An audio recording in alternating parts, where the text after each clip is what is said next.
Cricket का match देख के कोई विराट कोहली बना क्या आज तक? तो मार्केट में तो आना पड़ेगा। जितना ज़्यादा आप रॉ चार्ट देखोगे विदाउट एनी इंडिकेटर्स, उतनी ज़्यादा आपको प्योर फिल्टर्ड इन्फॉर्मेशन मिलेगी। कुछ भी कर लो, कितनी भी अच्छी ग्लोबल न्यूज़ ले आओ, निफ्टी में अपर सर्किट लगा दो, मगर स्मार्ट मनी ने उस स्टॉक को वहाँ पे रोक दिया है। अभी रिसेंटली फिन निफ्टी की एक्सपायरी गई है, लास्ट के 1 आवर में बहुत सारी ग्रीन कैंडल बन गई कंसेक्यूटिव।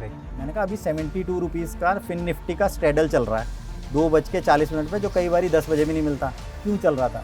क्योंकि स्मार्ट मनी पोजीशन थी, अभी मूव आना है। आप उसे कैसे ट्रैक करोगे, कैसे यूज़ करोगे, किस इंस्ट्रूमेंट को यूज़ करोगे, वो आपको जज करना है। आप में और मेरे में पता है क्या कॉमन है? हम दोनों को ही ट्रेडिंग की बीमारी है। इसीलिए हम लाए हैं आज एक डॉक्टर को। जी हाँ, आज के हमारे गेस्ट हैं doctor Manish Chopra, a senior practicing paediatrician. Manish ji का बहुत लंबे अरसे का ट्रेडिंग एक्सपीरियंस है और इनका एक बहुत ही यूनिक आउटलुक है मार्केट्स की तरफ। मनीष जी आज हमें बताने वाले हैं कि कैसे ये बड़े प्लेयर्स या स्मार्ट मनी की पोजीशंस को ट्रैक करते हैं और इनकी मार्केट पोजिशनिंग को देख के अपने ट्रेड्स बनाते हैं। तो चलिए आइए बात करते हैं डॉक्टर मनीष से और सीखते हैं मार्केट पोजिशनिंग के बारे में।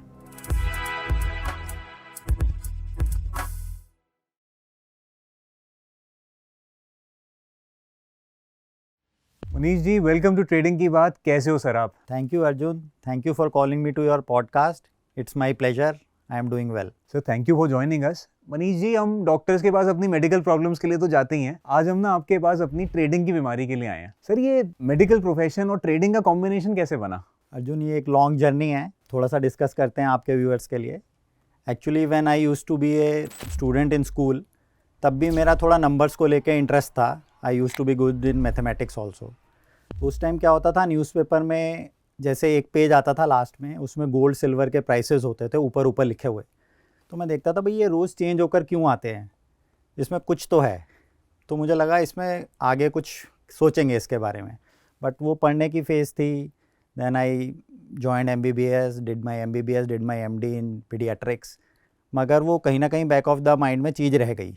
जब ये कंप्लीट हुई, उसके बाद when I was doing my senior residency in Safdarjung hospital in Delhi, तो I met one of my junior resident who started investing in shares. तो उस समय मुझे अच्छे से याद है और डेट भी याद है, 25 अगस्त 2004 को इंडिया की लार्जेस्ट IT कंपनी TCS का IPO लॉन्च हुआ था। तो उस समय बिजनेस चैनल्स तो होते नहीं थे, बट जो नॉर्मल न्यूज़ चैनल हैं जैसे आज तक, और इन पे न्यूज़ आती थी कि भाई आज ये कंपनी का इशू आ गया, IPO आ गया। सो मुझे कुछ नहीं पता था, मगर वो मेरा जो जूनियर रेजिडेंट है उसने कहा कि सर मैं ना इसके शेयर्स खरीदूंगा और बहुत जल्दी इतने बढ़ जाएंगे, मैं गाड़ी ले लूँगा। I was surprised. तो सही में जिस दिन वो शेयर लिस्ट हुआ मार्केट से, उसने ऑलमोस्ट 1000 क्वांटिटीज़ शेयर बाय कर लिए और विद इन 2-3 मंथ्स वो 300-400 रुपीज़ बढ़ गया and he bought A car. मैंने कहा इसमें तो बहुत बढ़िया गेम है। तो वहाँ से आई गॉट अट्रैक्टेड, जो कि पहले से था इंक्लिनेशन। फिर थोड़ा गोल्ड सिल्वर के प्राइसेस से अब स्टॉक्स का पता लगा, तो मैंने उसी से पूछा कि भाई इसमें अब करना कैसे है, मतलब एंट्री कैसे होगी। तो उसने बोला कि सर इसके लिए एक डीमैट अकाउंट होता है, डीमैट अकाउंट खुलवा लो आप। तो at that time everything used to be manual. तो हमारे नेबर में, I used to stay in Rajouri garden at that time, तो नेबर में एक ब्रोकर था, वहाँ बड़ी बड़ी डिश लगी हुई थी उनके ऑफिस के छत पे। तो कुछ मुझे पता था कि ये ब्रोकर का ऑफिस है। वहाँ गया, उनसे पेपर का फॉर्म लेके डीमैट अकाउंट ओपन कर दिए 2। और उसके बाद फॉर्चुनेटली जैसे ही डीमैट अकाउंट ओपन हुआ, एक और ऐसा ही अच्छा सा पब्लिक इशू आ गया NTPC का। वो फिल की एप्लीकेशन और अलॉटमेंट भी मिल गई थी सबको। It was a very big issue, तब इतना हाइप होता भी नहीं था IPOs में। तो आई गॉट अलॉटमेंट। तो वहाँ से ये स्टॉक मार्केट की जर्नी शुरू हुई और फिर आगे धीरे धीरे प्रोग्रेस करते रहे। इन्वेस्टमेंट कम करी, मैं बोलूँगा ट्रेडिंग ज़्यादा करी। सर कितने साल हो गए आपको मार्केट में? एज आई सेड, मतलब I started watching markets from 2004, so point to point if you take it, it is almost 20 years. But actively आप बोल सकते हो कि लास्ट 10 ईयर्स से थोड़ा अच्छे से कर रहा हूँ। पहले भी किया था, मगर लास्ट 10 ईयर से थोड़े अच्छे से कर रहा हूँ। तो सर ये FNO ट्रेडिंग जो है, ये आपने कब शुरू करी? FNO ट्रेडिंग बाय चांस हो गई अर्जुन। उसमें क्या हुआ कि उस समय जैसे as I said there were very few business channels which were available. वो यही बोलते थे कि भाई आज इसमें लॉन्ग हो गया, कोई शॉर्ट हो गया, कुछ बिल्टअप हो रहा है, कुछ OI है। ये सब टर्म्स समझ नहीं आती थी। ऐसे सोशल मीडिया प्लेटफॉर्म भी नहीं थे जिनसे ये सब पता लग जाता। तो मैंने कहा भाई इसको कुछ तो समझना पड़ेगा। तो फिर मैंने पहला एक ऑनलाइन अकाउंट खोला और उसमें एक फ्यूचर किसी भी स्टॉक का लगाया। I still remember the name of the company, it was Ranbaxy. तो उसमें मैंने कहा इसको ट्रेड करने के लिए मैंने ट्रेड का बटन दबाया, वो ट्रेड हो गया, मेरा ट्रेड एग्जीक्यूट हो गया। और फिर जैसे होता ना वो M2M फ्लक्चुएशन उसी सेकंड से दिखने लगा ऑनलाइन ट्रेडिंग में। तो मैंने कहा ये क्या हो रहा है, अब इसको क्या करना है। Next day I had to go to the hospital. तो मुझे ये भी नहीं पता था इसको क्या स्क्वायर करना है, और चूंकि वो बंद होते होते तक M2M रेड में था, तो मैंने उस पोजीशन को स्क्वायर भी नहीं किया कि अब लॉस लेने की तो हिम्मत ही नहीं थी। At that time one of the brokers was having AMO facility, so मेरा उसी में अकाउंट था। मैं एक AMO ऑर्डर लगाकर चला गया उसमें कि ये मेरे रेट पे भी आ जाए तो बस जैसे तैसे कवर हो जाए, इससे तो छोड़ना है, ये FNO तो नहीं है। और फिर वो ऑर्डर लगा के चला गया, हॉस्पिटल में रहा, और जब आया इवनिंग में तो कंप्यूटर में आते ही लॉगिन किया, देखा वो ट्रेड स्क्वायर ऑफ हो गया था। तो ऐसे FNO की शुरुआत हुई। मगर फिर FNO में लगा कि इसमें मूवमेंट है, M2M की फ्लक्चुएशन है, इसमें कुछ तो है, तो इसको किया जा सकता है। तो फिर I started following the market. और उस समय तक जैसे मैंने बोला ना, न्यूज़ चैनल होते तो एक CNBC TV18 ही होता था, उसमें नीचे एक टिकर में ना प्राइजेज आते थे। तो रोज़ when I used to come back from hospital, I used to watch that below ticker, और देखता था भाई आज ये प्राइसेस चेंज होके कहाँ आ गए, अब ये कल यहाँ थे, और फिर दोबारा यहाँ तक जाते हैं, यहीं से चेंज हो जाते हैं। तो कुछ ना कुछ एक कॉन्सेप्ट बनने लगा कि यहाँ पर कुछ सप्लाई डिमांड होती है, इसमें क्यों ऐसा होता है, जिसको बाद में पता लगा लोग सपोर्ट रेजिस्टेंस बोलते हैं। उस समय कोई ये सब चीज़ें बताता नहीं था। तो वहाँ से शुरुआत हुई, और फिर मैंने कुछ ट्रेड किए। शुरुआत में अच्छे मतलब बिगिनर गेंस भी मिल गए मेरे को, तो ठीक लगा। फिर जब थोड़ा सा लगा कि कर पाऊँगा, तब एक बड़ा लॉस भी लगा। ये ऐसे स्टोरी डेवलप हुई। सर आप एज अ डॉक्टर बहुत आई एम श्योर बिजी रहते होगे, पेशेंट्स को देखना होता है, क्लिनिक हॉस्पिटल्स में जाना होता है, तो सर ये साथ में आप कैसे मैनेज करते हो ट्रेडिंग को? देखो, एक तो एज आई टोल्ड यू कि थोड़ा पैशन था नंबर्स को लेके पहले से ही, और अब over a period of time ना वायरिंग हो गई है ब्रेन की इस चीज़ को लेकर। जैसे हमारे प्रोफेशन में बोलते हैं कि ये पुराना डॉक्टर है, ये ना अब थोड़ा सयाना है, पुराने डॉक्टर को दिखा लो आप, ये पकड़ लेगा बीमारी को। तो अभी जैसे मैं एक चाइल्ड स्पेशलिस्ट हूँ, मेरे पास पेशेंट आएगा जिसका बुखार नहीं टूट रहा है, तो मैं मतलब एक्सपेक्ट कर पाता हूँ कि इसको ये प्रॉब्लम हो सकती है, शायद एज ए बिगिनर नहीं कर सकता था, मुझे क्या इन्वेस्टिगेशन करना है, कैसे मैनेज करना है। तो ऐसे ही मार्केट को लेके भी ना ब्रेन की वायरिंग हो गई है, तो अब हो जाता है एक साथ। सर कुछ ऐसा आपको लगा है कि कुछ सिमिलैरिटीज़ हैं मेडिकल प्रोफेशन में, ट्रेडिंग में, कुछ चीज़ आपने वहाँ की यहाँ अप्लाई करी हो? बहुत ज़्यादा सिमिलैरिटी हैं अर्जुन। मतलब जैसे मैंने अभी आपको एग्जांपल दिया, हमारे टीचर होते थे, हम जैसे राउंड करते थे उनके साथ, ICU का राउंड ले रहे हैं, हम बोलते थे सर केस प्रेजेंट कर रहे हैं, ये पेशेंट है, ये हम ये सस्पेक्ट कर रहे हैं, कहते हैं नहीं ये तुम्हारी डायग्नोसिस ही गलत है। तो वहाँ से पता लगा कि भाई एक ब्रॉडर व्यू अगर आप किसी भी चीज़ का लेते हो ना, तो आपको एक हिंट मिलने लगती है। तो उसी चीज़ को मैंने अपने प्रोफेशन की हेल्प को ही मार्केट में अप्लाई किया, और मैं मार्केट का पहले एक ब्रॉडर व्यू लेता हूँ, मार्केट कहाँ है और वो क्यों है, फिर उसको आगे प्रोसीड करता हूँ। मैं व्यूअर्स को बताना चाहूँगा, मनीष जी का एक बड़ा ही यूनिक तरीका है मार्केट को देखने का, जिसके बारे में अब हम इनसे बात करेंगे। सर जैसा आप कहते हो कि आप मार्केट्स में ना एक मार्केट पोजीशनिंग देखते हो कि ओवरऑल, जैसा कि आपने अभी बताया एक ब्रॉडर व्यू लेते हो, तो सर ये ब्रॉडर व्यू किस तरीके से लेते हो, और ये जो मार्केट पोजीशनिंग है आप कैसे एक एनालिसिस करते हो कि ऐसी पोजीशंस बनी हुई हैं? देखो अर्जुन, क्या होता है कि किसी भी टाइम पे मार्केट जहाँ पर भी ट्रेड हो रही है, उस मार्केट को वहाँ पर किसी ने तो रखा ही हुआ है, उसको मैं लेबल करता हूँ कि वो स्मार्ट मनी है। उस मार्केट को वहाँ पे रखने में उनका कुछ ना कुछ वेस्टेड इंटरेस्ट है, इसको मैं मार्केट पोजीशनिंग बोलता हूँ। आप अपनी टर्मिनोलॉजी भी यूज़ कर सकते हो, भाई मार्केट वहीं पे क्यों है।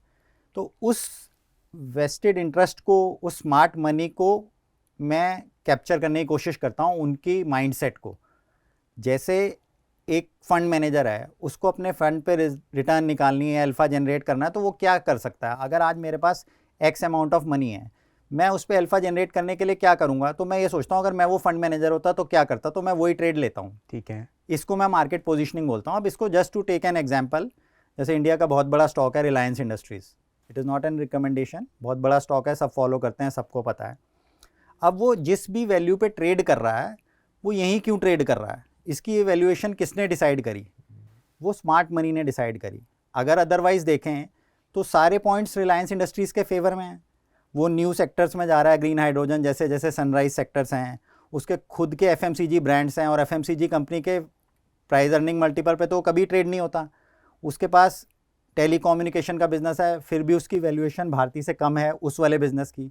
उसके पास रिटेल का बिजनेस है, और यहाँ पे जूडियो और ट्रेंट ने क्या कर रखा है आपको पता ही है सबको। तो वो वाली वैल्यूएशन रिलायंस को क्यों नहीं मिलती, क्योंकि मार्केट पोजीशन ही ऐसे है कि रिलायंस को भी यहीं रहना है, सो उसको फॉलो करना है, मार्केट से लड़ना नहीं है। जिस दिन मार्केट उस वैल्यूएशन को देगी, हम उसके साथ बैठ जाएंगे, उस गाड़ी में चलेंगे, जो ट्रेंड है उसके साथ चलना है। तो सर जैसे फॉर एग्जांपल जैसे हमने रिलायंस लिया, तो हाउ डू यू सी कि इसके अराउंड ट्रेड कैसे बनाया जाए? जैसे आपने एक व्यू बनाया अभी कि मार्केट पोजीशनिंग ऐसी है, आपने एक ओवरऑल सेक्टोरल एनालिसिस करा, उसका बिजनेस का एनालिसिस करा, बट जहाँ तक बात आती है कि पोजीशन बनाने की ऐसे किसी भी स्टॉक में, तो वो आप किस तरीके से बनाते हो? पोजीशन बनाने के पीछे अर्जुन मेरे पास सिर्फ एक ही फैक्टर है। एक तो मैं उसकी प्राइस एक्शन देखता हूँ और हिस्टोरिकली कोई भी इंस्ट्रूमेंट कैसे बिहेव करता है ये देखता हूँ। जैसे एग्जांपल देते हैं, अभी रिलायंस को भी छोड़ देते हैं। हम सबको पता है भाई गोल्ड भी ट्रेड करते हैं लोग, MCX में ट्रेडिंग करते हैं।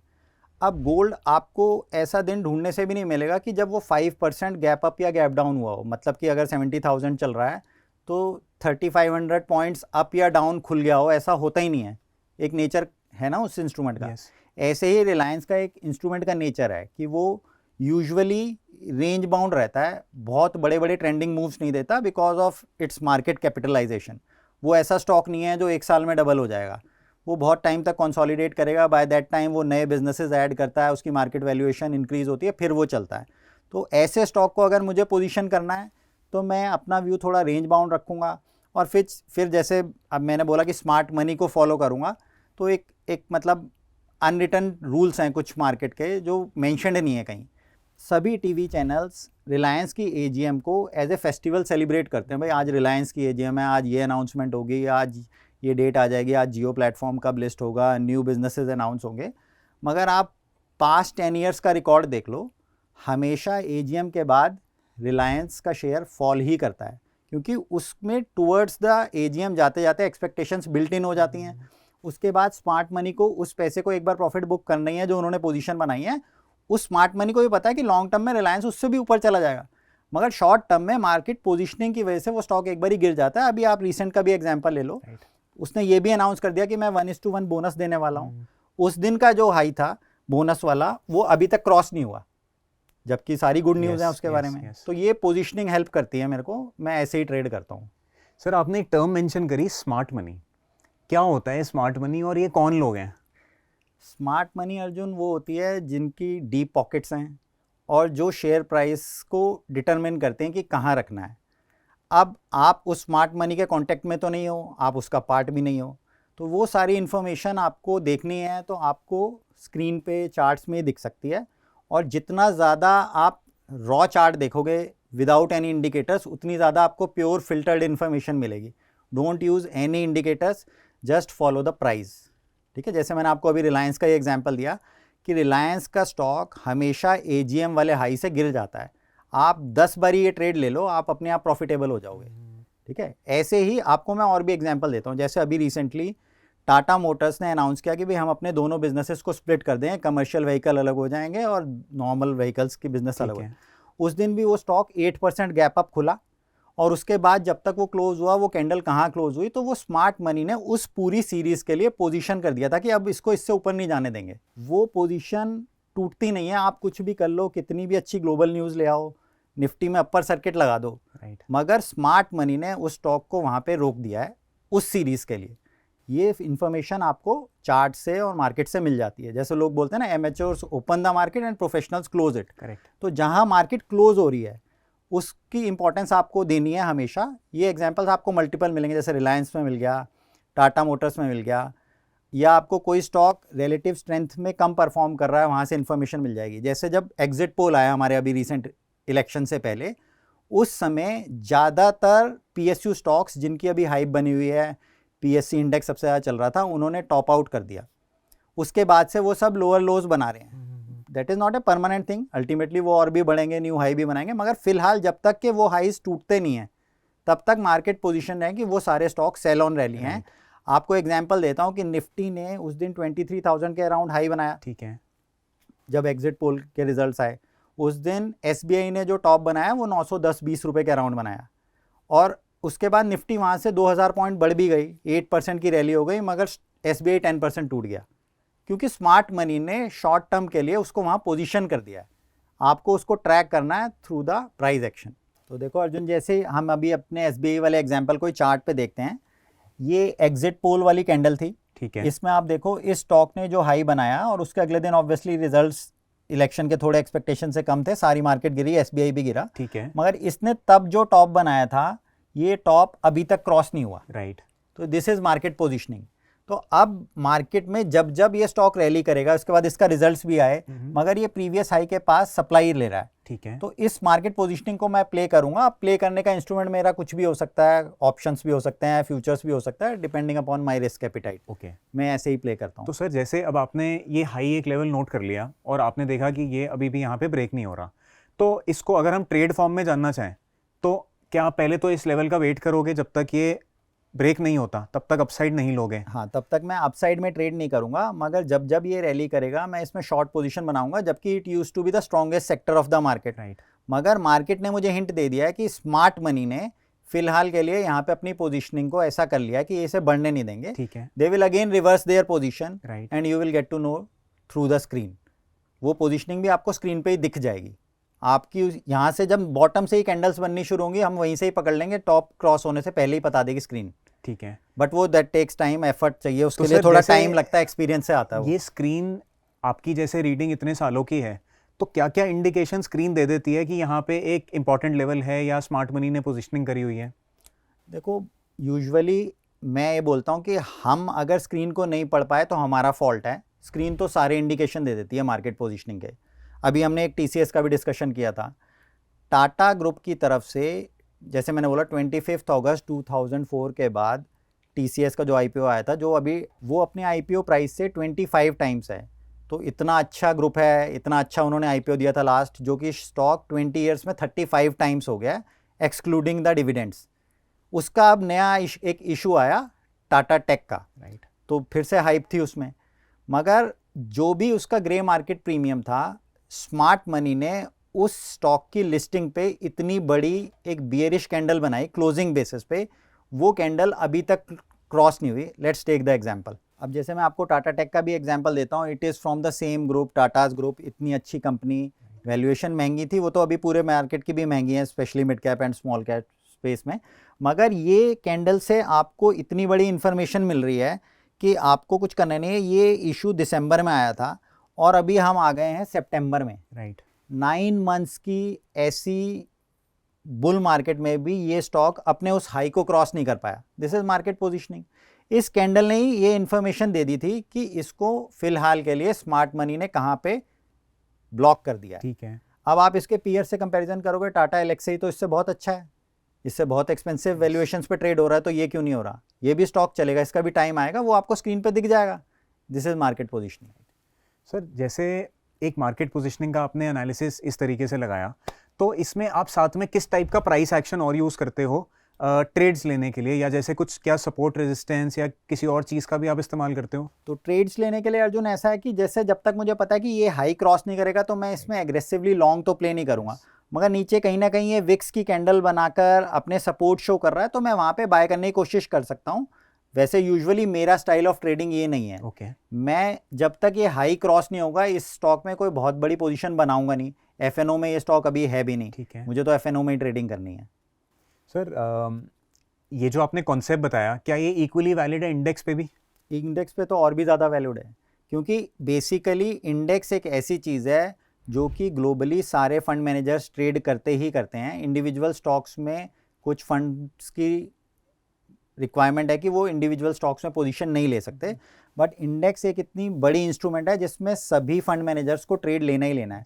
तो इंडेक्स की जो मैनेजमेंट होती है, जो पोजीशनिंग होती है, वो और भी इंपॉर्टेंट होती है। जैसे मैं आपको एक और एग्जांपल देता हूँ। हम लोग जैसे रोज़ ट्रेडिंग करते हैं, हम देखते हैं कि भाई इंडेक्स कहाँ चल रहा है, और कभी देखते हैं इंडेक्स कम वोलेटाइल है, ज़्यादा वोलेटाइल है, मगर हमेशा बोलते हैं भाई आज मंथली एक्सपायरी आ गई। तो मंथली एक्सपायरी में ऐसा क्यों बोलते हैं? क्योंकि मंथली एक्सपायरी में पूरे मंथ की जो भी मार्केट पोजीशनिंग है, उसकी इन्वेंट्री जो भी बिल्टअप हुई है, उसको एडजस्ट होना है।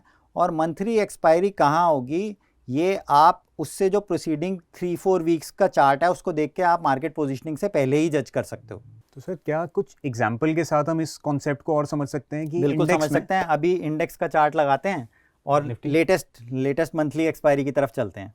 तो अर्जुन, जैसे हम एग्जांपल ले रहे हैं इंडेक्स में मार्केट पोजीशनिंग का, इंडेक्स में हमेशा ही जो एक्सपायरी वीक होता है उसका जो फर्स्ट डे होगा, जो मंडे से स्टार्ट हो रहा है, उस कैंडल से आपको मार्केट पोजीशनिंग की पूरी हेल्प मिल जाएगी कि मार्केट अल्टीमेटली कहाँ पर एक्सपायरी लेना चाहता है। अब जैसे हम अभी ये जो रिसेंट मंथली एक्सपायरी गई है, इसी का एग्जांपल देखते हैं। इसमें अगर आप ये देखो कि ये वो वाला मंडे का कैंडल है जिस दिन आपको इन्फॉर्मेशन मिल गई थी कि ये एक्सपायरी बुलिश होने वाली है 26 अगस्त का 26 अगस्त को। अगर आप इस कैंडल की डायरेक्शन में ट्रेड कर जाओगे बचे हुए 3 दिन, तो भी आपको मार्केट पोजीशनिंग से पैसा मिल जाएगा। चाहे ओवरनाइट डाउ जोन्स गिर जाए, कोई भी बैड न्यूज़ आ जाए, तो भी स्मार्ट मनी अपनी पोजीशन को प्रोटेक्ट करने के लिए मार्केट को गिरने नहीं देगा नेक्स्ट 2-3 डेज के लिए। Okay. और उसके बाद आप देखो चाहे मार्केट उसके बाद गिर जाए, फिर ट्रेंड फॉलोइंग में ग्लोबल ट्रेंड के साथ आ जाए, मगर तब तक नहीं गिरेगी, क्योंकि यहाँ पे पोजीशनिंग ऐसी हो गई है मार्केट की। ओके और को आपको बहुत सारे एग्जांपल देता हूँ। जैसे बहुत सारे स्टॉक्स में आप देखते हो रिजल्ट्स आते हैं, रिजल्ट सीजन ट्रेड करते हैं बहुत सारे हमारे कॉमन फ्रेंड्स हैं, लोग बोलते हैं भाई रिजल्ट सीजन में हमने स्टेडल बेच दिया, कुछ भी कर दिया, इतना % की हमें कवरेज मिल रहा है, आईवी बढ़ी हुई थी। अब रिजल्ट सीजन में आप देखते हो कि आपकी जजमेंट से कोई रिजल्ट अच्छा आया या बुरा आया, यू मे बी राइट और रॉन्ग, आप वो देखते हो कि अगले दिन आपने तो बोला था कि ये रिजल्ट बहुत ख़राब आया था, इन्फोसिस के रिजल्ट तो बहुत ख़राब थे, उसने अपनी गाइडेंस भी कट कर दी, जॉब्स भी नहीं दे रहा है वो, ऑर्डर बुक भी नहीं बढ़ रही है, मगर अगले दिन फिर भी वो स्टॉक बढ़ जाता है। That is because of market positioning. उस समय मार्केट कहाँ पोजीशन थी, स्ट्रॉन्ग प्लेयर्स ने, स्मार्ट मनी ने अपने आप को कैसे पोजीशन कर रखा था। और यूजुअली हर स्टॉक का एक नेचर होता है, इन्फोसिस यूजुअली ऐसे इवेंट्स पे अपना एक सिग्निफिकेंट हाई या लो भी बना देता है, तो ये over a period of time आप उन इंस्ट्रूमेंट्स को ट्रैक करके सीख जाते हो। और स्मार्ट मनी का आपको एग्जांपल देता हूँ, आप ये देखते हो इन्फोसिस के रिजल्ट्स ख़राब आए हैं, स्टॉक 1400 पे ट्रेड हो रहा है, आपके हिसाब से रिजल्ट्स ख़राब हैं, स्टॉक को गिरना चाहिए, मगर वो गिर ही नहीं रहा, 1400 पे ही क्लोज हो जाता है नेक्स्ट डे भी। उससे पहले मार्केट के ओपन होने से पहले सारे बड़े बड़े बिग ब्रोकरेजेस के टारगेटेड आते हैं, हमारा टारगेट है 1540, 1600, 1700, उसके बावजूद फिर भी वो उसे सेल कर रहे होते हैं, हायर टारगेट्स देके भी वो स्टॉक को सेल ही कर रहे हैं, क्योंकि उनकी पोजीशनिंग ऐसी है कि उनको वो 5-7% के लिए प्ले नहीं करना, क्योंकि उनके टारगेट प्राइस में तो 5-7% ही रह गए हैं, तो पहले कहीं और ले जाएंगे, वहाँ से वो रैली शुरू करेंगे। और बिना रिजल्ट सीजन के भी आपने देखा होगा कुछ रिसर्च रिपोर्ट्स आती हैं, आज इस स्टॉक को डबल डाउनग्रेड कर दिया, आज इसको डबल अपग्रेड कर दिया, आज इसमें एक रिसर्च रिपोर्ट आई है इसका टारगेट यहाँ से 30% और बढ़ा दिया। उस दिन वो स्टॉक उसी डायरेक्शन में मूव करता है जिस डायरेक्शन में रिसर्च रिपोर्ट आई होती है, again because of market positioning, because smart money ने उस रिसर्च रिपोर्ट को देने से पहले अपने आप को वैसे ही पोजीशन कर लिया होता है। तो सर यहाँ इसका ये मतलब है कि जो बड़े प्लेयर्स हैं वो ऑलरेडी एक टोन या एक थीम सेट कर देते हैं उस डायरेक्शन की और उसी अकॉर्डिंग चलता है। बिल्कुल, मार्केट पोजीशनिंग सबसे इंपॉर्टेंट है। आज तक हमारी स्टॉक मार्केट में लोगों को बेसिक डर यही होता है भाई ब्लैक स्वैन हो जाएगा, मार्केट बहुत गिर जाएगा, बहुत बड़ी रेड कैंडल बन जाएगी, मगर जो 2 बड़े बड़े ग्रीन कैंडल बने हैं जो लोग कोट भी करते हैं, एक तो 2009 के इलेक्शंस के बाद एक अपर सर्किट लगा था इंडियन मार्केट में, एक अपर सर्किट लगा, मार्केट कुछ टाइम के लिए ओपन हुआ, फिर एक और अपर सर्किट लगा और फिर डे क्लोज हो गया था। उसके बाद एक जो कॉर्पोरेट टैक्स रेट कट हुआ था जिसको फेमस हम बोलते हैं निर्मला कैंडल बन गई थी, तो निर्मला सीतारमन कैंडल भी बनी थी। आप उन दोनों टाइम्स में जाओ, उस समय मार्केट की वैल्यूएशन क्या थी, उस समय मार्केट जिस वैल्यूएशन पे ट्रेड हो रही थी वहाँ से मार्केट को सरप्राइज देना था तो ऐसी बड़ी ग्रीन कैंडल से ही दे सकता था। अगर मार्केट लाइफ टाइम हाई पे चल रही होगी और ऐसी ही न्यूज़ आएगी तो अपर सर्किट नहीं लगेगा। बिल्कुल, क्योंकि मार्केट कहाँ पर है, किस वैल्यूएशन पे है, उससे ही ये चीज़ फ़र्क पड़ता है। अभी जैसे फॉर एग्जांपल हम आपस में डिस्कस कर रहे हैं, अभी बहुत बड़ी बुल मार्केट चल रही है इंडिया में भी, ग्लोबली, हम ये कैसे डिसाइड करेंगे कि मार्केट बहुत ओवर वैल्यूड हो गया या अंडर वैल्यूड हो गया? मार्केट जहाँ पोजीशन है उसकी वैल्यूएशन सही भी है या गलत है, ये कैसे पता चलेगा आपको? अभी मार्केट जहाँ है आपके हिसाब से वो सस्ता है या महंगा है?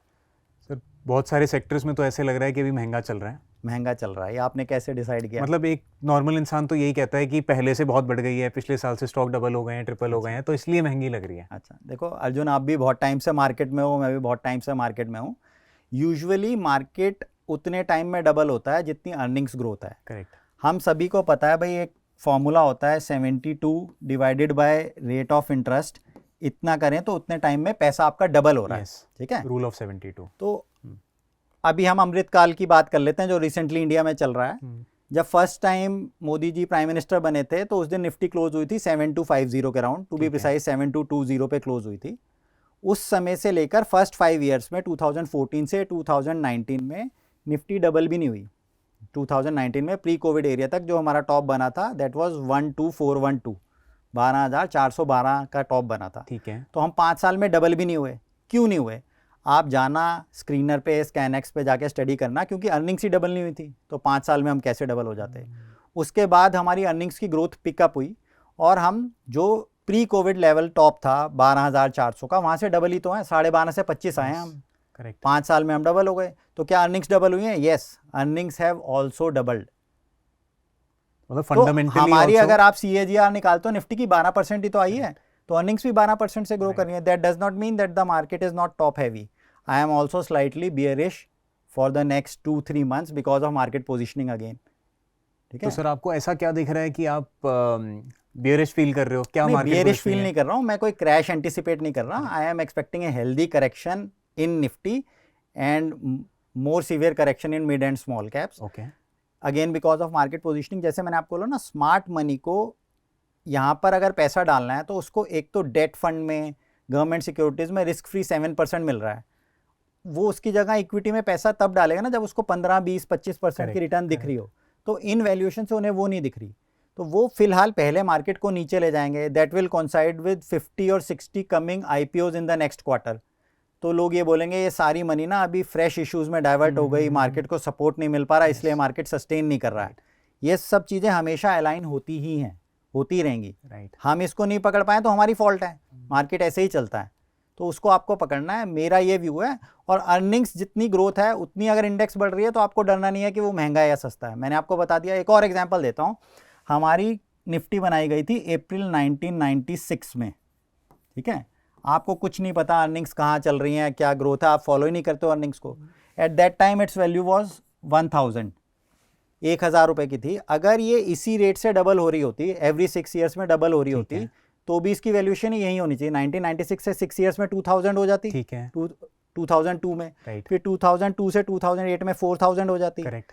फिर 2008 से 2016 में 16,000 हो जाती। और 2024 तक इसको इसी वैल्यूएशन पे होना था जहाँ ये वैल्यूएशन की समरी तभी से चल रही है, ये चेंज नहीं होती है मार्केट में।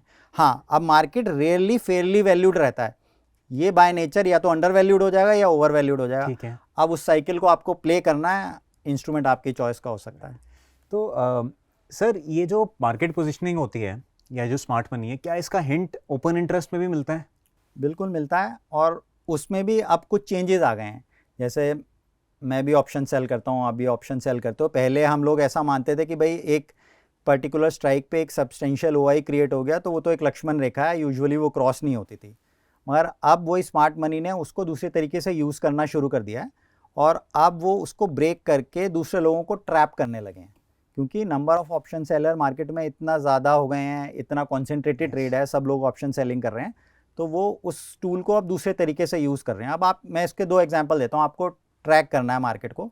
At the close of the day, market आज बंद हो रही है, जहाँ पे भी इंडेक्स चल रहा है, बैंक निफ्टी, आप उसके 10 स्ट्राइक ऊपर नीचे का जो भी कॉल्स का OI है उसको भी टोटल कर लो, जो पुट्स का OI है उसको भी टोटल कर लो। ठीक है। नॉर्मली लोग कॉल्स बेच के ज़्यादा कंफर्टेबल हैं कि भाई बहुत बड़ा गैप अप तो नहीं होगा नेक्स्ट डे, गैप डाउन तो हो सकता है, कुछ ब्लैक स्वैन हो गया तो यूजुअली कॉल्स का क्यूमुलेटिव OI पुट से ज़्यादा तो होता ही है।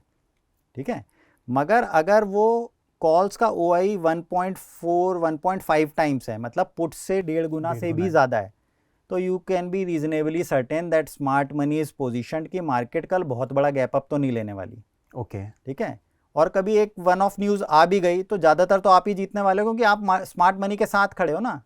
आप if you are a good swimmer, I know, ठीक है, if you are swimming with the tide, तो आपकी स्विमिंग कितनी ईजी है, आप फ्लो के साथ चलते ही जाओगे।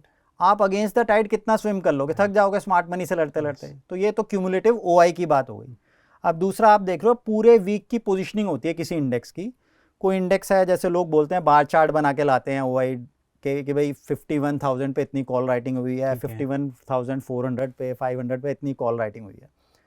अगर वो सब्सटेंशियल OI वाली स्ट्राइक मार्केट ने सुबह सुबह ही टेस्ट कर दी है, तो आप कॉशियस हो जाओ कि ये स्ट्राइक अब ब्रेक हो सकती है। मतलब गैप से अगर वो स्ट्राइक टूट रही है तो वो स्ट्राइक पे खुल गया मार्केट या उससे ऊपर खुल गया है, तो मार्केट की पोजीशनिंग ऐसी है कि भाई ये सुबह ही उसको चैलेंज कर दे रही है।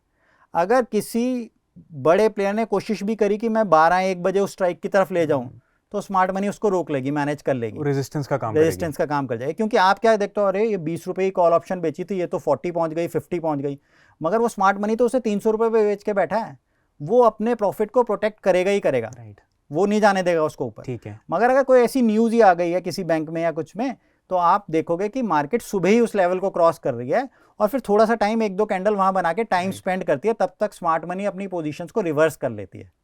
तो सर कॉल राइटिंग की जगह पुट राइटिंग में शिफ्ट हो जाती है। इंटरेस्टिंग स्ट्रैटेजी इससे निकल के आती है।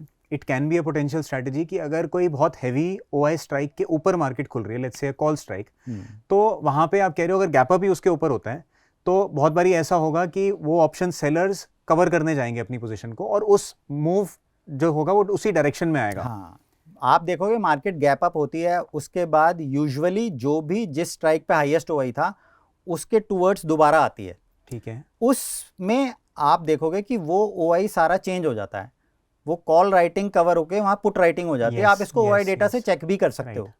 और मैं आपको बता रहा हूँ ना, आपको सब कुछ प्राइजेस में दिखता है। आप सिर्फ नेकेड ऑप्शन चेन लगा लो, अगर मार्केट बुलिश है तो आप देखो जब मार्केट खड़ा भी हुआ है ना, वो 5-10 पॉइंट बढ़ रही है स्पॉट, तो भी ऑप्शन के प्राइजेस उससे ज्यादा भाग रहे होंगे कॉल साइड में, अगर उन्हें मार्केट को ऊपर ले जाना है, और पुट के डिके ही होते जा रहे होंगे। Usually it helps. तो this gives you a hint कि किस डायरेक्शन में मार्केट पोजीशनिंग।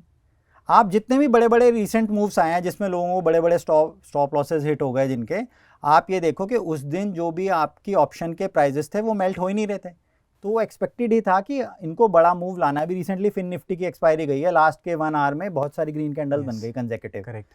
उस समय 2:40 पे I was on A phone call with one of my friend. मैंने कहा अभी 72 रुपीज़ का फिन निफ्टी का स्ट्रेडल चल रहा है 2:40 पे, जो कई बार 10 बजे भी नहीं मिलता।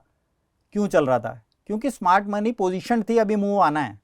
तो आपको ऑप्शन प्राइसेस के प्रीमियम से भी ये बात पता चल जाती है, ओआई से भी बात पता चल जाती है। आप उसे कैसे ट्रैक करोगे, कैसे यूज़ करोगे, किस इंस्ट्रूमेंट को यूज़ करोगे, वो आपको जज करना है। सर, ये जो प्रीमियम्स की जैसे आप बात कर रहे हो कि बहुत बारी हम भी नोट करते हैं कि प्रीमियम्स अगर ज़्यादा हाई चल रहे हैं, एक्सेसिवली हाई है, तो एक मूव आने का बहुत हाई चांस होता है। बिल्कुल बिल्कुल। तो आप क्या इसके लिए स्ट्रैडल प्राइसेस को ही ट्रैक करते हो?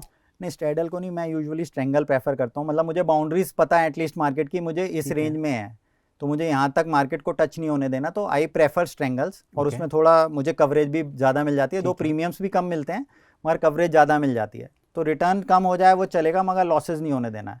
ओके, बट आप जो ट्रैकिंग है, जैसा आपने अभी एग्जांपल दिया 72 रुपीज़ का फिन निफ्टी का स्ट्रैडल चल रहा था, तो आप ये देखते हो कि विज़ाविज़ पिछले हफ्ते या पहले ऑन एन एवरेज क्या स्ट्रैडल का प्रीमियम रहता है? अगर उससे बहुत ज़्यादा हाई चल रहा है एट दैट पॉइंट, जैसे स्पेशली दोपहर को, तो एक मूव आने का चांस है उस टाइम। बिल्कुल है। देखो Arjun, we have lots of common friends who are trading with substantial amounts of capital, ठीक है। अगर आपको किसी दिन सुबह 10 बजे भी उतना प्रीमियम नहीं मिल रहा और किसी दिन 2:40 PM पे भी उतना प्रीमियम मिल रहा है, तो उस प्रीमियम को किसने खड़ा किया हुआ है? स्मार्ट मनी ने। वो प्रीमियम, मैं क्यों बड़े लोगों की बात कर रहा हूँ, जो इतने बड़े कैपिटल है वो भी उस प्रीमियम को क्रिएट नहीं कर रहे, उससे भी बड़े लोग हैं मार्केट में, तो वो प्रीमियम आपको बता रहा है सब कुछ, प्रीमियम से आपको हिंट मिल जाएगी। सर, अब इतने सारे मल्टीपल इंडेक्स हैं, अब जैसे निफ्टी, बैंक निफ्टी, दो बहुत पॉपुलर इंडेक्स हैं हमारी मार्केट में, तो क्या सर आप इन दोनों का आपस में भी कोरिलेशन निकालते हो या किसी और का दूसरे के साथ, सो दैट कुछ आपको आइडिया लगे मार्केट पोजीशनिंग का? देखो, हमारी इनिशियल कन्वर्सेशन में हमने अर्जुन डिस्कस किया था कि आपके ऊपर पैसा कमाने का जो प्रेशर है उससे कहीं ज़्यादा प्रेशर एक फंड मैनेजर के ऊपर है मार्केट को आउट परफॉर्म करने का। And you will be surprise to know globally less than 1% of the fund managers beat the indices globally. India की बात ही नहीं कर रहा हूँ, ग्लोबली। तो आप फंड मैनेजर हो और इंडेक्स के साथ चल जाओ, वो बहुत बड़ी बात है। उसको अंडर परफॉर्म करोगे तो आपकी जॉब चली जाएगी and your salary is obviously in crores as a fund manager, तो वो नहीं आप टॉलरेट कर सकते। तो अभी आप बेसिक पोजीशनिंग मार्केट की क्या देखते हो? अभी हमने कोविड की बात की, कोविड से पहले निफ्टी ने लगभग 12,400-500 का टॉप बनाया था, ठीक है। तो Nifty has doubled in 5 years. 2019 से बीच में एक एबरेशन आया, कोविड से हम गिर भी गए, मगर Nifty has doubled in 5 years. Whereas bank Nifty topped out at around 32,500 pre Covid, it has not doubled. इससे आपको एक बहुत बड़ी हिंट मिल रही है मार्केट पोजीशनिंग की कि अभी जो स्मार्ट मनी है वो फाइनेंशियल्स को चेज नहीं कर रही है over the period of last 5 years. ये चीज़ आपके लिए बहुत इंपॉर्टेंट है। अब धीरे धीरे आप देखोगे कि ये फाइनेंशियल्स अंडर परफॉर्म करते ही रहेंगे। जैसे मीम्स बन रहे हैं आजकल HDFC बैंक को लेके, लोगों ने बोला था आप अपनी HDFC बैंक में पैसा की एफडी ब्रेक कर दो और Correct. उसको एचडीएफसी बैंक में इन्वेस्ट कर दो, 3 साल हो गए हैं, वो शेयर 10 रुपीज़ माइनस में है वहाँ से, एफडी की रिटर्न भी चली गई लोगों की। बिल्कुल। तो दिस इज मार्केट पोजीशनिंग। अब धीरे धीरे आप देखोगे कि मार्केट इतना अंडर पोजीशन होता चला जाएगा फाइनेंशियल्स में, despite the stocks being good, कि वो अंडर परफॉर्म करती ही रहेगी। ऐसे मैं आपको एक और एग्जांपल देता हूँ। अभी पीछे आईटी सेक्टर पिछले 1 साल अंडर परफॉर्म किया था। आपको पता है निफ्टी में 5 आईटी स्टॉक हैं, हम निफ्टी को ट्रेड करते हैं, निफ्टी को ट्रैक करते हैं। उन पांचों की वेटेज मिलाकर निफ्टी में एक टाइम पे लेस देन 13% हो गई थी, जो अकेले एचडीएफसी बैंक की वेटेज है। तो एक इतना बड़ा सेक्टर जिसकी प्रॉफिटेबिलिटी कहीं ज़्यादा है बीएफएसआई सेक्टर से, राइट, उसकी वेटेज निफ्टी में 13% से कम रह गई थी। So that was positioning. Correct, eight that time market बॉटम्ड out in IT. Right, ऐसे ही फाइनेंशियल्स भी अभी इतने ओवर ओन्ड हैं, सारे एफआईएस के बाद, सारे फंड मैनेजर्स के बाद, जितनी कैपेसिटी तक है ना, they are neck deep with financials. वो और ऐड कर ही नहीं सकते, उनके रूल्स होते हैं कि भाई इतने परसेंटेज से ज़्यादा फाइनेंशियल्स को एलोकेट नहीं करना, मगर वो परफॉर्म भी नहीं कर रहे, राइट, तो उनके ऊपर कितना ज़्यादा प्रेशर है। तो ये जो मार्केट की पोजीशनिंग है, मार्केट कैपिटलाइजेशन की, अब एक टीसीएस की बात करी थी हमने पहले भी, वो 12,000 करोड़ कमाता है एक क्वार्टर में, 50,000 करोड़ कमा रही है कंपनी एक साल में, और सारी आईटी कंपनियां मिला के 1.5 लाख करोड़ कमा रही हैं। सारे फाइनेंशियल इतना कमा ही नहीं रहे। फाइनेंशियल्स की वेटेज तो 40% है निफ्टी में, और आईटी की 15% है। ये चेंज होगी। ऐसा पहले फार्मा के साथ भी हो चुका है। और मार्केट का एक नेचर है, मार्केट ना मतलब फेयरली वैल्यूड नहीं रहती, ओवर वैल्यूड अंडर वैल्यूड होती ही है, ऐसा होने है। जैसे केमिकल सेक्टर में हुआ था कुछ साल पहले, जिसके पास केमिकल स्टॉक नहीं थे वो तो फोमो में था कि भाई मैंने तो ये लिए नहीं, मेरे पास नवीन फ्लोरिन नहीं है, एसआरएफ नहीं है। वहाँ पर भी ओवर वैल्यूड हो गई थी मार्केट। अब वो टाइम वाइज करेक्शन दे रही है। तो ऐसा सब सेक्टर्स में होता ही है रोटेशन। तो ये जो बैंक निफ्टी की अंडर परफॉर्मेंस है, स्पेशली प्राइवेट सेक्टर बैंक्स की, कोटक बैंक की, एचडीएफसी बैंक की, this is likely to continue. और यूजुअली ये कब खत्म होती है, मैं अपने पर्सनल एक्सपीरियंस से बता रहा हूँ, जब लास्ट बुल भी अपनी होप छोड़ देता है, वो भी उसको अपने पोर्टफोलियो से एग्जिट कर देता है। अभी कल ही न्यूज़ आई है कि क्वांट म्यूचुअल फंड ने अपनी सारी स्कीम से एचडीएफसी बैंक को एग्जिट कर दिया है। मार्केट कैप वाइज सबसे बड़ा बैंक है इंडिया का, ठीक भी है, ऐसा कोई फ्रॉड भी निकल के नहीं आया, मतलब उसने सारा टोटल एग्जिट कर दिया है। तो लास्ट बुल भी जब तक एग्जिट नहीं होगा ना फाइनेंशियल से, तब तक बैंक निफ्टी की अंडर परफॉर्मेंस चलती ही रहेगी। Sir this is again market positioning. HDFC bank बहुत ही पॉपुलर स्टॉक है, और आपने बिल्कुल राइटली कहा, लोग कह रहे थे कि अपनी एफडी तोड़ के इसमें लगा दो, एटलीस्ट 6% तो दे ही देगा, बट वो 6% भी नहीं दे पा रहा। नहीं, मैं कह रहा हूँ 3 साल में -10 रुपीज़ है वो। तो सर एचडीएफसी बैंक का अगर चार्ट देखें तो आप उसको किस तरीके से एनालाइज करते हो? वहाँ पे आप स्मार्ट मनी या मार्केट पोजीशनिंग किस तरीके से देखते हो? देखो, as I have told you, it is already over owned. हर एक म्यूचुअल फंड के पास, हर एक एफआईआईज़ का तो फेवरेट रहा है वो पहले। इतना ज़्यादा ओवर ओन्ड है कि उसमें वो चाह के भी अब और ऐड कर ही नहीं सकते हैं। उसमें बीच बीच में रैलीज आएंगी, बट वो फेल हो जाएंगी। जैसे अभी रैली आई थी न्यूज़ के साथ कि उसमें एफआईआईज़ की ओनरशिप और बढ़ने का चांस हो गया है, एमएससीआई इंडेक्स में उसकी वेटेज बढ़ने जा रही है। ऐसी सब न्यूज़ के बावजूद वो 10 रुपये नहीं बढ़ पा रहा है। एफडी की रिटर्न तो बहुत दूर की बात है, वो 10 रुपये भी नहीं बढ़ रहा है 3 साल में। इससे बड़ा आपको मार्केट पोजीशनिंग का क्या एग्जांपल मिलेगा? और ये सब आपको चार्ट पे और स्क्रीन में दिखता है। मैं तो चार्ट भी देख नहीं पाता हूँ अपने प्रोफेशन में, मुझे सिर्फ शेयर का प्राइस दिखता है, प्राइस एक्शन। मुझे प्राइस ही बता देता है कि इसमें कुछ हो ही नहीं रहा अभी। दिस इज प्योर कॉमन जब सेंस। वो चलेगा 1800 से ऊपर चलेगा तो क्या पता 18,000 चला जाए। मुझे उसके पूरे रन को कैप्चर थोड़ी करना है। मैं कोई दुनिया का सबसे बढ़िया ट्रेडर हूँ, नहीं। मुझे उसमें थोड़ा सा अपना प्रॉफिट निकालना है, तो 2000 के ऊपर निकाल लेंगे। उसको चलने तो दो, बताने तो दो स्क्रीन को, स्मार्ट मनी को, भाई अब हम इसको चला रहे हैं। जब तक हिंट तो देना दो उनको। इंटरेस्ट ना आना शुरू हो, जब वो हिंट दे देंगे हम भी उनके साथ आ जाएंगे। करेक्ट। और मैंने आपको बताया ना, यूजुअली ये बॉटम आउट कब होते हैं? जैसे आईटीसी कैसे बॉटम आउट हुआ था, फार्मा सेक्टर कैसे बॉटम हुआ, आईटी कैसे, जब सबसे गंदी न्यूज़ आ रही होती है, इन्फोसिस की सबसे गंदी न्यूज़ आई, यूजुअली जब लास्ट बुल भी अपनी होप छोड़ रहा होता है, तब वहाँ स्मार्ट मनी एक्यूमुलेट कर रही होती है। और अभी वो तो भरे पड़े हैं फाइनेंशियल से, सब फंड हाउसेस भरे हुए हैं। इसमें इतनी सप्लाई है ऊपर कि अभी ये चल नहीं सकता ये सेक्टर। और फंडामेंटल गाइज आएंगे, आपको टीवी पे बैठ के बहुत सारा ज्ञान देंगे, इनके पास डिपॉजिट नहीं आ रहे हैं, इनके पास ये चैलेंजेस है, बट आपको तो प्राइस दिख ही रहा है ना। चैलेंजेस तो सब प्राइस में दिख रहे हैं। करेक्ट। अच्छी न्यूज़ के बावजूद भी वो नहीं चल रहे। राइट। इससे बड़ा क्या आपको प्राइस एक्शन दिख रहा है सारा। करेक्ट। मनीष जी, जैसे आजकल जीरो डीटी एक्सपायरी ट्रेडिंग बहुत ज़्यादा फेमस है, तो आप भी एक्सपायरी ट्रेडिंग करते हो? करता हूँ with some part of my capital. Obviously if I am say trading with 100 rupees, तो कुछ part of the capital zero D expiries पे भी एलोकेटेड होता है। बट कोशिश ये करता हूँ कि वो वाली जो मेरी पोजीशंस हैं उसमें मेरा लॉस डिफाइंड होता है, प्रॉफिट कितना आएगा ये इंपॉर्टेंट नहीं है, क्योंकि वो कम पार्ट है कैपिटल का और उसमें मैं बहुत बड़ा टारगेट नहीं कर रहा हूँ। इससे ज़्यादा लॉस नहीं देना, ये मेरा उसमें प्रिंसिपल एम होता है। उसमें भी मैं तो अपनी मार्केट पोजीशनिंग को ही यूज़ करता हूँ। सर कैसे करते हो सेम कॉन्सेप्ट को वहाँ अप्लाई? जैसे आप देखते हो कि सब लोग यूजुअली ऑप्शन सेलिंग करते हैं, स्ट्रेडल बेच देते हैं। वे स्ट्रेडल में सबसे ज़्यादा प्रीमियम अवेलेबल है, थ्योरेटिकली वो जीरो जा सकता है, तो कितना बड़ा आपको 2-3% का भी गेन मिल सकता है on your capital in a day. तो जैसे मैंने इससे पहले भी बताया था कि आपको सिग्निफिकेंट ओआई कहाँ है, जो ऑप्शन प्राइजेस जैसे मूव हो रहे हैं, आपको टिकर की फ्लिकरिंग से ही विद एक्सपीरियंस ये फील आ जाता है कि आज मार्केट स्ट्रेडल को पैसा नहीं देगी। पहले तो हिंट वहीं मिल जाता है, ऑप्शन प्रीमियम कितने चल रहे हैं, जैसे हमने फिन निफ्टी का एग्जांपल दिया। टिकर कैसे मूव हो रहा है ना, मार्केट की फील क्या है, उसे कौन मूव कर रहा है, स्मार्ट मनी, वो कभी तो आपको पकड़ने वाले हैं, ऑप्शन प्रीमियम से हिंट दे रहे हैं। ठीक है। अब मुझे वो भी पता नहीं चला, मैंने देखा लोग अलग अलग इंडिकेटर्स यूज़ करते हैं, वी वैप लगा लिया, ये मूविंग एवरेज लगा लिया। अब यहाँ पे सारे स्ट्रेडल सेलर्स ट्रेड कर रहे हैं और मार्केट ने एक ऐसी कैंडल बना दी। ठीक है। तो मुझे पता है अब आज इन सबको एग्जिट मार्केट नहीं देगी, तो depending upon my risk appetite और कितना टाइम हुआ है, ये कैंडल अगर सुबह 11 बजे बन गई है ना, तो बहुत चांस है कि वो वापस भी इसको ला सकते हैं। ठीक है। अगर ये कैंडल 1-1:30 बजे के बाद बनी है, वी वैप कट गया है, तो यहाँ पर मैं इस वाली स्ट्राइक की कॉल्स को बिंदास बेच दूंगा। मतलब कैंडल के हाई के आसपास जो भी स्ट्राइक्स हैं, जहां तक मार्केट ट्रेड हो रही थी, जो भी सो कॉल्ड वी वैप था, मैं वी वैप नहीं यूज करता हूं, मगर पता ही है प्राइस एक्शन से कि मार्केट वहां थी। आज तो वहां नहीं आएगी, इन सबको एग्जिट नहीं देगा आज, और स्मार्ट मनी इनको एग्जिट नहीं देगी, तो मैं ये सेल कर सकता हूँ। बहुत बारी इंट्राडे ट्रेडिंग में जो कैंडल बन रही होती है, उस कैंडल की शेप से, स्ट्रक्चर से आपको हिंट मिल जाता है कि ये फेक कैंडल है या ट्रू कैंडल है, and this comes with time. ऐसा नहीं कि मैं बहुत बड़ा एक्सपर्ट हूँ, मैं बहुत टाइम से मार्केट को फॉलो कर रहा हूँ।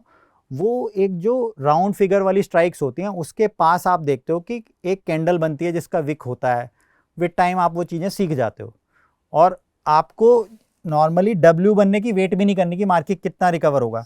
यहाँ पर एक जरा सा हल्का हाई भी दे दिया ना, आप यहाँ की पुट बेच दो नीचे की, ठीक है, आपको इस डब्ल्यू तक वापस जाना नहीं, तब तक तो आप बाहर भी हो जाओगे। आप इंट्राडे में ऐसे ट्रेडिंग कर सकते हो। तो सर इसमें आप प्रेफर क्या करते हो, एटीएम स्ट्राइक्स या आप ओटीएम रहते हो? Depending upon my risk appetite कि मुझे लॉस कितना देना है। जैसे मैंने बोला, मुझे अगर एक डिफाइंड लॉस है, मुझे इससे ज़्यादा लॉस नहीं देना, मैं वो वाली स्ट्राइक बेचूंगा कि अगर ये यहाँ भी चली गई तो मैं इससे ज़्यादा लॉस नहीं लूँगा, और किस टाइम ऑफ द मार्केट में मुझे वो अपॉर्चुनिटी मिली है। अगर वो टूवर्ड्स सेकेंड हाफ मिल रही है तो मैं थोड़े पास की स्ट्राइक बेचूंगा, अगर फर्स्ट हाफ में मिल रही है तो रिवर्सल भी आ सकते हैं। आपने देखा होगा अभी अगर आप हिस्टोरिकल डेटा स्टडी करो तो इसीलिए 920 स्ट्रेडल अब नहीं चलता, क्योंकि बहुत बड़े बड़े ट्रेंडिंग डेज अब बंद हो गए हैं, क्योंकि इंट्राडे रिवर्सल आने के पूरे चांसेस हैं। एक राउंड फिगर वाली स्ट्राइक जब भी टूटती है ना, उसके टूटने के टाइम की बहुत बड़ी इंपॉर्टेंस है। अभी रिसेंटली अभी निफ्टी ने जो अभी पहले करेक्टिव फेज शुरू करी है 14 दिन की कंजेक्यूटिव ग्रीन कैंडल के बाद, तो आप देखो अभी फ्राइडे को निफ्टी ने सुबह 10 बजे से पहले 25,000 स्पॉट तोड़ दिया था, 25,000, तो 10 बजे थे उस समय, ठीक है।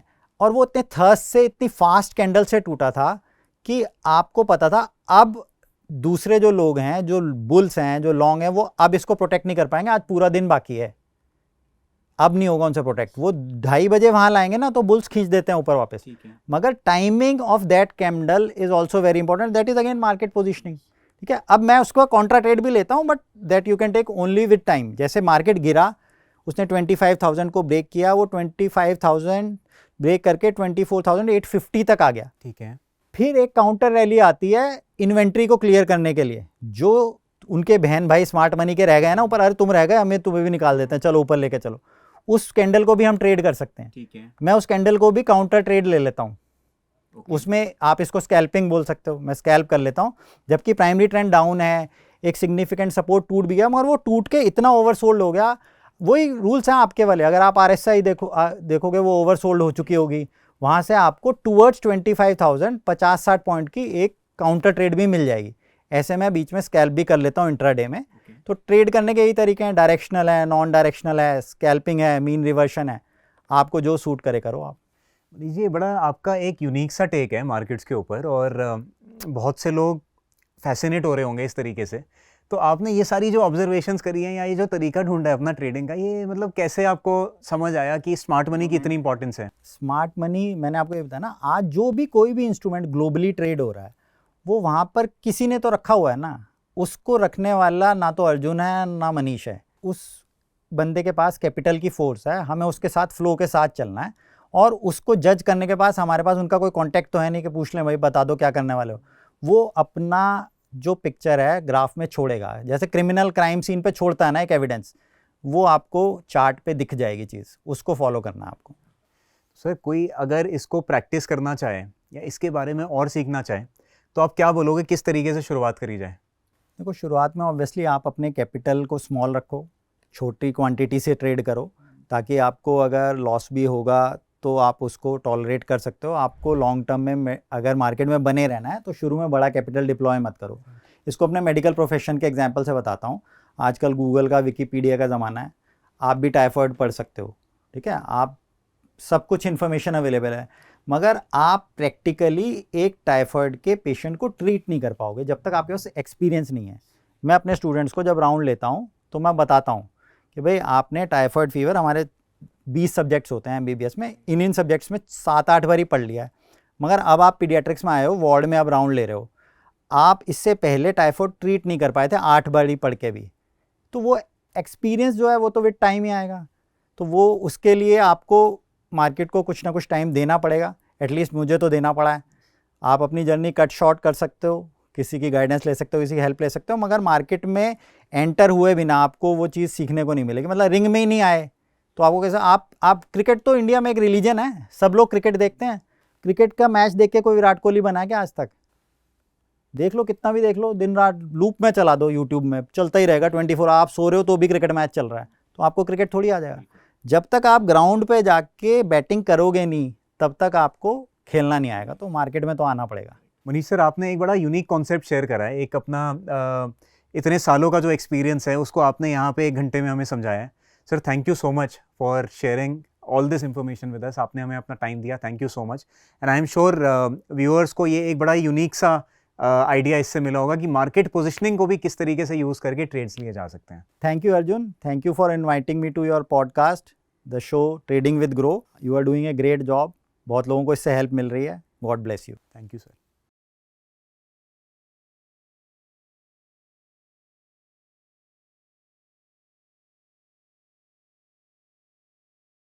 Investment in securities market are subject to market risks. Read all the related documents carefully before investing. Please read the risk disclosure documents carefully before investing in equity shares, derivatives, mutual fund, and or other instruments traded on the stock exchanges.